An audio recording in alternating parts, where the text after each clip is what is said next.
What's going on? What's going on? What's going on, y'all? This is your girl, Jay Williams from the Wealthy Thoughts Podcast. Y'all know it has to be Thursday at 1 p.m. because I'm at it again.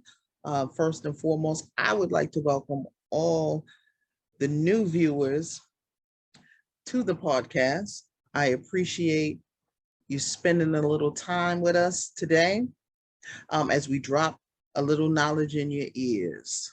Once again, your time is the most valuable asset and commodity that you have, and we do not take it for granted. We know you can be doing something else right now, but we really do appreciate y'all tapping in to the podcast. So today I want to talk about using your tools, and not only just using your tools, but realizing that the tools are there to be used. I walked into my bedroom probably about a month ago, and on your dresser you have jewelry and whatnot, perfume and stuff like that on your dresses, and I have a section that I have like 3 or 4 vitamins. I do this because if it's out of sight, it's out of mind for me. So I don't necessarily keep it in, the cabinet in the bathroom like most people would. It's right there on my dresser, next to my bed. So if I see it, I'm like, oh yeah, I need to take it. So the crazy thing is, and I brought props for y'all today too. All right, I brought props for you guys. There was 2 vitamins that it literally had to probably be about 4 months ago. I bought this. This is one of them. See it? Glucomanamine. All right. All right. And then there was another one. So right here, y'all see that? Clear chest. It's to help with your respiratory issues, and it's for bronchial support, right? So 2 of those things were sitting there, and I thought to myself, man, as you see, look, this joint it's not even open. I haven't even cracked the seal. I still haven't cracked the seal. But, well, I knew I was taping this, and I wanted to make this point, but this will be cracked tomorrow. So the point is, here I am. I took the time, I took the money, I took the energy to actually purchase, these particular vitamins, and they're just sitting on my dresser. I receive no benefit of this sitting on my dresser. Okay. So some of you guys are doing the same thing with your business. You have tools readily available. They're there. They're sitting, they're waiting, but you're not using them. And you're not using them properly. Just like I didn't use my vitamins. I didn't take these vitamins, these supplements that for some reason I bought, right? I was like, okay, I need this for X, Y, and Z. But I didn't do the last part, which was the execution part.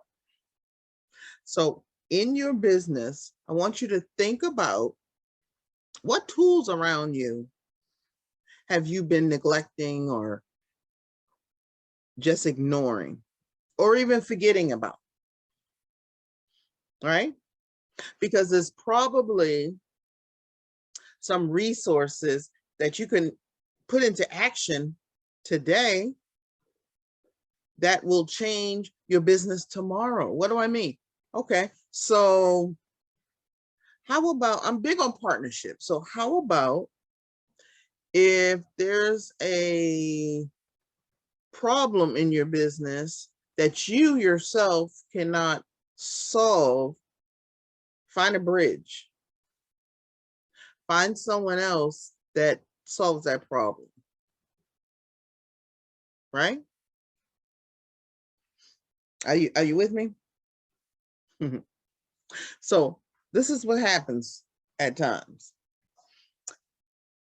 You don't realize what's right there.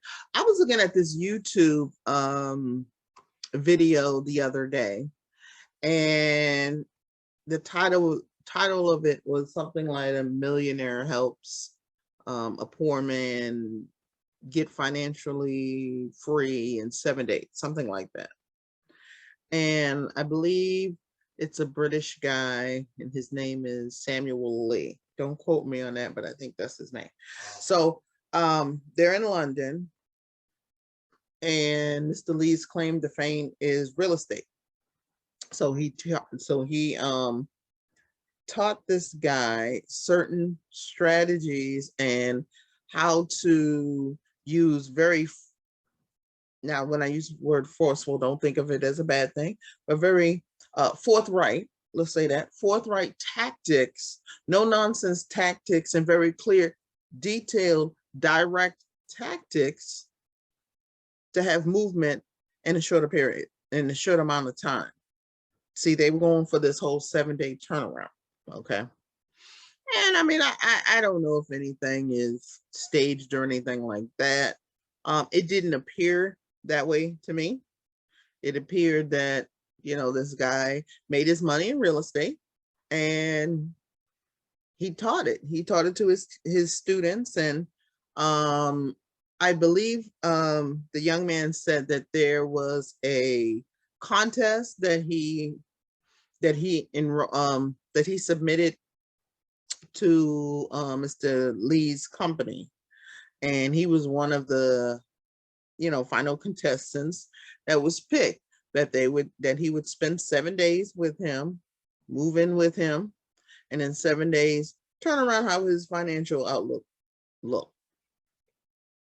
And that's what happened.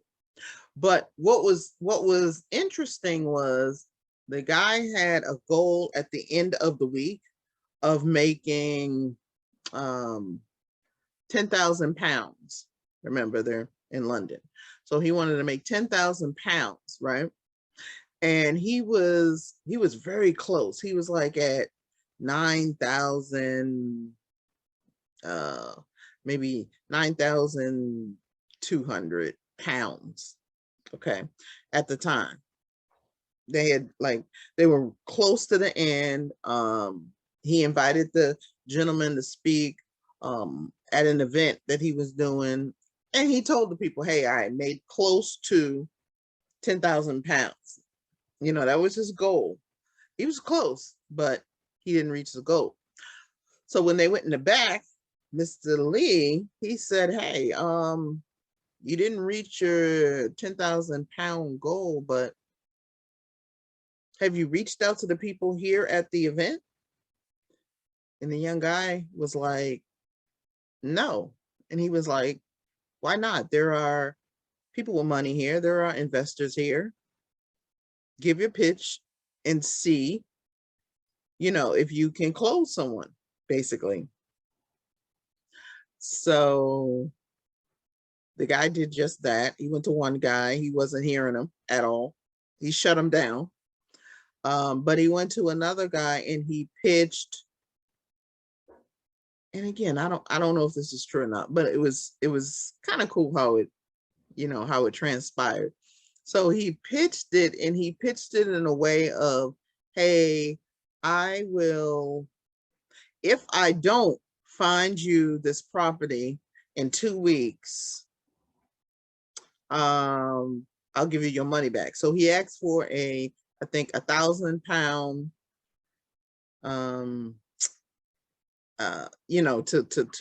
to procure his services.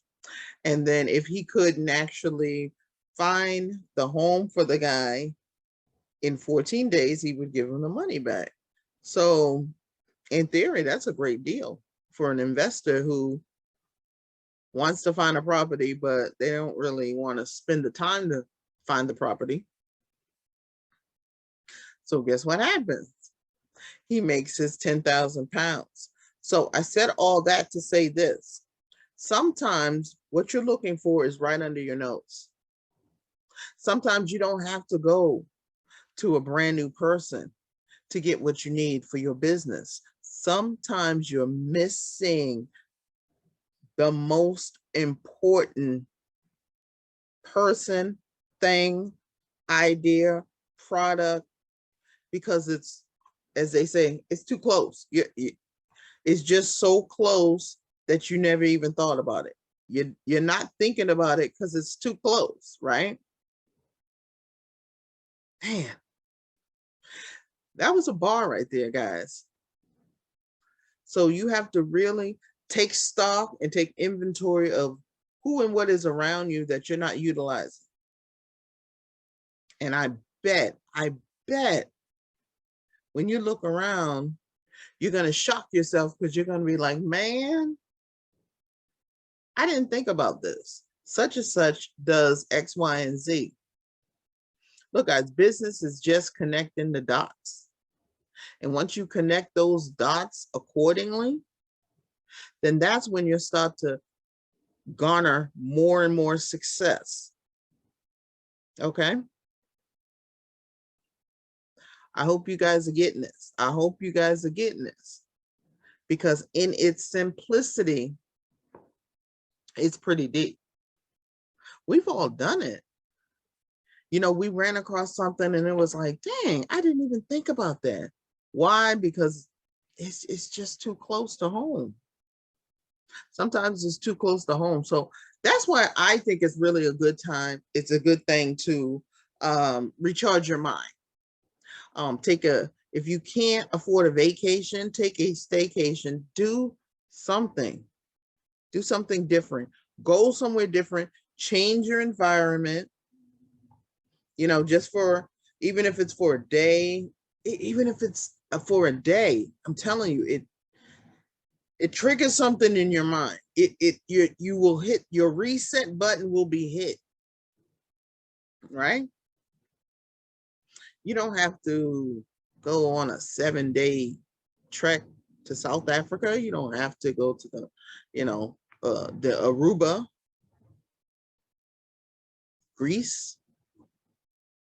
I mean, if you get it and you can go. Why not? This life is to be lived, right? If you got it, go. But if you don't, and you're like, man, I feel like I am suffocating. When you start to have that suffocating feeling, don't just ignore it and push through. See, because that's what a lot of us do, especially us entrepreneurs. We're like, man, we got to go. We got to hustle. We got to grind. You really shouldn't be hustling and grinding too much. Nobody made more money because they worked more hours. That's not the way to do it. Okay. You're like, oh, if I work more hours, I'm just going to make more money. In theory, you're right. Okay. Because that's mathematics. But in the long term, there are more feasible ways to make the money. Okay. It's about the quality, not the quantity sometimes, because in the long run, you can charge more with less if you're doing what you're supposed to do. I hope y'all are getting this. I hope y'all are getting this. Right? So utilizing the tools around you becomes imperative, becomes beneficial, it should become second nature. And sometimes that's what you should do. You should hit your reset button, go on your staycation, vacation, hit your reset button, come back, and then now you can look at things with clearer eyes and hopefully more focused. And so you can go down like old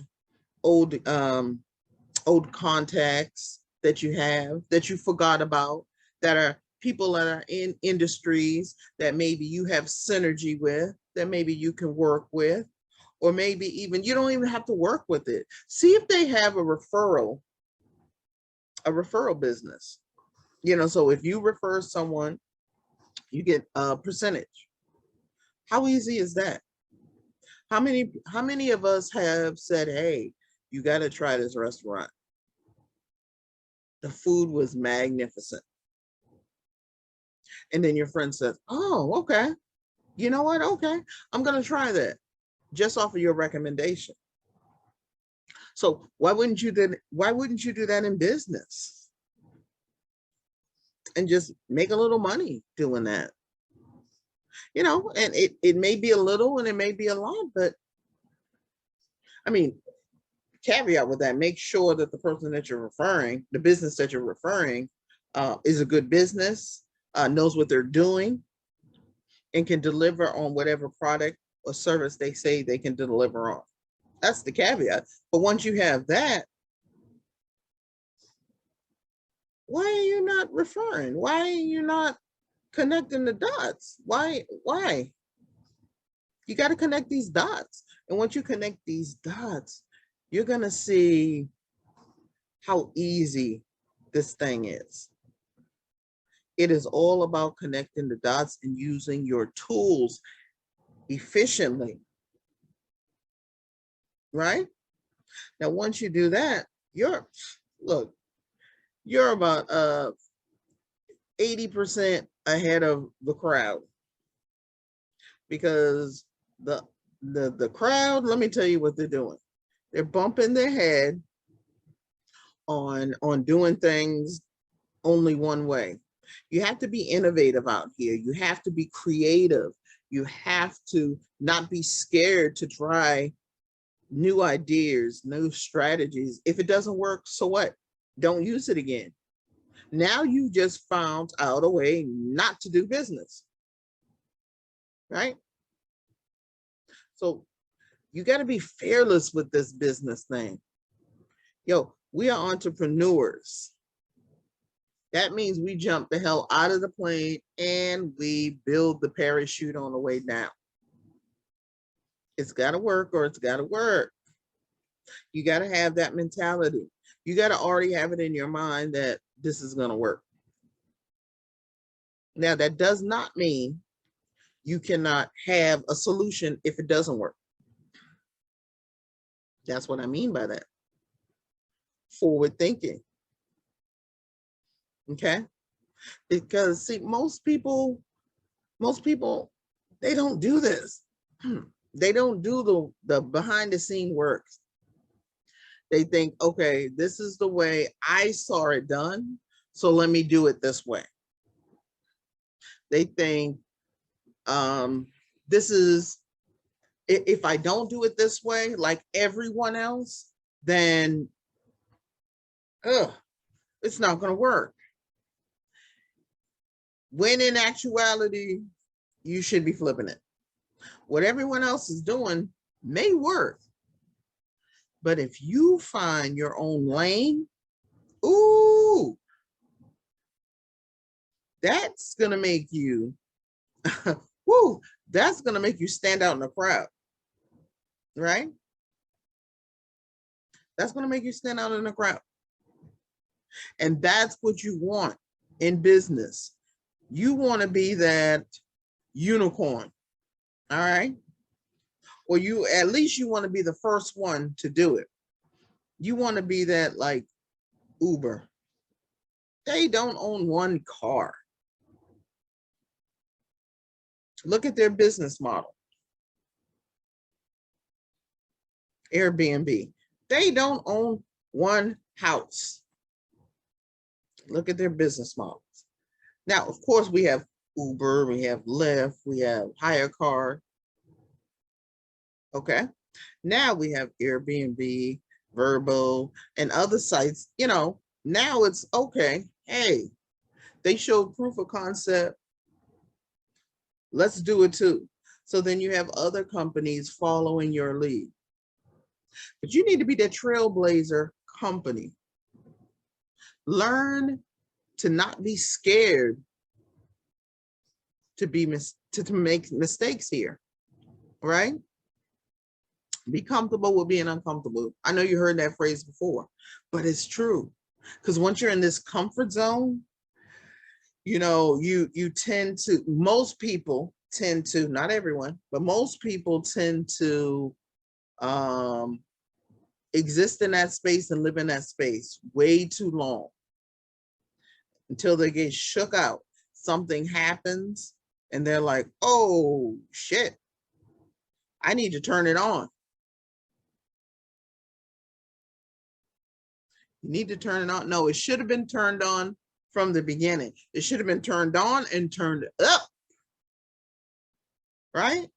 So guys, just remember, use the tools that you have. All right.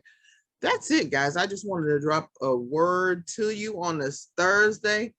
Man, I appreciate y'all for tuning into the podcast. Hopefully y'all are getting something from it, because I'm damn sure I'm getting something from it. Just sharing some of my knowledge and thoughts in my head. All right. Once again, guys, I will see y'all at the top because the bottom is way too crowded. This is Jay Williams from the Wealthy Podcast. Peace.